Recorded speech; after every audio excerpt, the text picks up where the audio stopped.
Every place has got its things that it's famous for, it's got its stories, and generally if you scratch the surface and you look a little bit deeper, you'll find things that you didn't necessarily know, or things that you thought you knew but maybe there's a slightly different take on it. And Secret Sunderland is sort of a collection of those stories, so hopefully there'll be something in the book that someone will say, oh, I knew that, but I didn't know this, or oh, I didn't know that.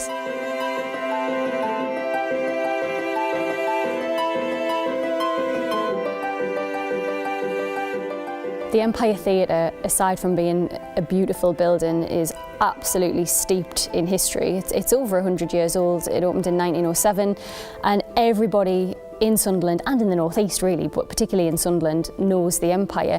And I think if they're anything like me, I grew up in Sunderland, worked in Sunderland, lived in Sunderland, it's a big part of your life. You'll be hard pressed to find anybody who hasn't been to the Empire, whether that's to see a West End show, whether it's to see the Panto every year. It's part of everybody's history here.